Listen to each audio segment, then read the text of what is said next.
Bulletin updates చూద్దాం. CM Revanth పై మాజీ మంత్రి హరీష్ రావు ఆగ్రహం వ్యక్తం చేశారు. రేవంత్ కు అందాల పోటీల మీద ఉన్న శ్రద్ధ రైతులపై లేదని విమర్శించారు. అకాల వర్షంతో రైతులు తీవ్రంగా నష్టపోయారని, 10 రోజుల నుంచి ధాన్యం కొనుగోళ్లు జరగటం లేదని చెప్పారు. ధాన్యం కుప్పలపైనే రైతులు మరణిస్తున్నారని ఆవేదన వ్యక్తం చేశారు. రైతులు చనిపోతుంటే రేవంత్ కనీసం స్పందించడం లేదని దుయ్యబట్టారు. చనిపోయిన రైతులకు 5 లక్షల ఎక్స్గ్రేషియా చెల్లించాలని ఆయన డిమాండ్ చేశారు. కేసీఆర్ గారు ఉండగా రైతు బంద్ ఆగలే, రైతు బీమా ఆగలే. కానీ వీళ్ళు వచ్చినాక రైతు బంద్ ఆగింది, రైతు బీమాకు కూడా డబ్బులు కట్టలేదు.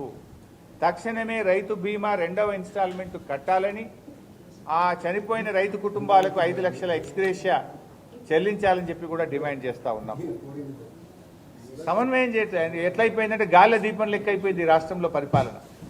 గాల్లో దీపం లాగా అయిపోయింది మీ పాలన. పట్టింపు లేదు. ఆ రోజు మీరు ప్రతిపక్షంలో ఉన్నప్పుడు వడ్ల కొనుగోలు కేంద్రాలు తిరిగింది కదా, ఇప్పుడు ఎక్కువ తిరిగారు, మంత్రులు తిరిగారు, ముఖ్యమంత్రి తిరిగారు. ఇప్పుడు రండి మంత్రులు, ముఖ్యమంత్రులు. అందాల పోటీల మీద రివ్యూలు కాదు, రండి ఊర్ల పొన్న రండి. మనకు అన్నం పెట్టే రైతుకు ఆసరగా నిలుద్దాం. రండి ఊర్లలోకి వచ్చి తిరగండి, కొనుగోలు కేంద్రాలు తిరగండి.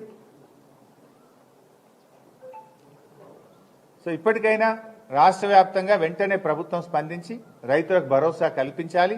తడిసిన ధాన్యాన్ని కొనాలి.